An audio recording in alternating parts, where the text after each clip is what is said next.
dahon ng ampalaya. Bumili ako kanina. Dalawang totally. Kasi tapos na yung isa. Yan.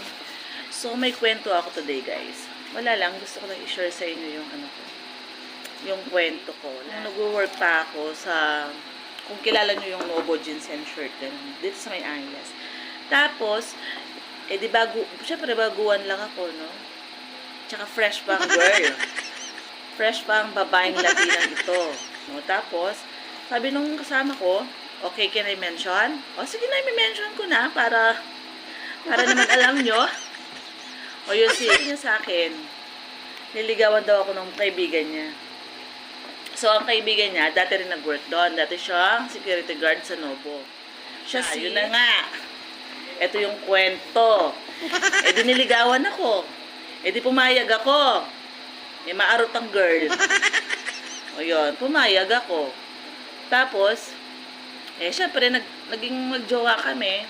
Diba? Maarot. Tapos, naging magjowa nga kami. Tapos, nagtagal naman kami. Matagal naman. Tapos, sabi niya, ipapakilala niya ako dun sa mama niya. Kasi nga, taga Isabela sila. Nakshuta yan. Hindi naman niya ako, nag-aantay ako. Lagu-lagu ako na. Nakala ko, ako talaga ipapakilala niya. O kabira, hindi naman pala ako. May pinakilala siyang iba sa nanay niya. Di inayaan ko. Total, sabi ko, hindi naman ako marunong magtagalog masyado. Nagkakasakit ako. Tapos magkikilala ko sila. Baka mga palipit ang hindi ako doon. O tapos, ang nangyari nun, niyayaan niya ako sa Clark, sa loob sa Oriental. Sa loob ng Clark. Di pumayag ako. Sabi niya, mag-day off ka, no? Punta tayo doon. Pumayag ako. Sumama ako. Sa bebe ako nun Sumama ako. Alam nyo ba? Abang umulan, may dala akong payong. Yung payong ko, dapat nandito siya sa kabila. Tapos yung payong nandoon. Di nababasa ako. Sobrang wet ko. Diba? Tapos, ang nangyari, di nangyari na naman yun. Okay, tapos na yun. Hindi pala. Hindi niya ako pinakain nung maggapon na yun. Nandun kami sa Oriental. Hindi niya ako pinakain, guys. Tapos, hinatid niya ako. Okay, hinatid niya ako. Pero pagkatid niya, nakashoota, nanghiram pa ng 100, pamasahe daw niya.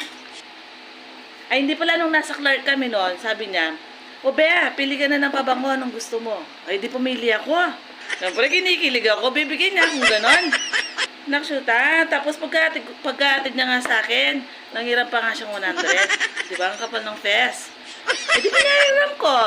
Kasi nga, in love pa ako noon. Nakashoot ako. Tapos, ang nangyari noon, kinabukasan, inaantay ko, bibigyan niya sa akin yung pabango. Hindi man niya binigay. Ginamit niya yata yung muret. Tapos ang nangyari, nung mag-New Year noon, sabi ko, punta tayong SM. Sine tayo, sabi ko. Ayaw niya daw kasi daw may duty. Nakashoota siya. May duty daw. Di nayaan ko, kami na lang ng kaibigan ko yung pumunta dun sa SM.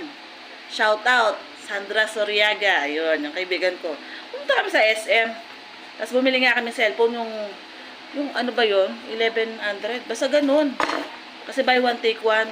Kasi nakatanggap tayong bonus, kaya magkano lang. Tapos ang nangyari? Naglalakad kami sa may Angeles. Gabi na, pauwi na kami. Nasaganan namin sila.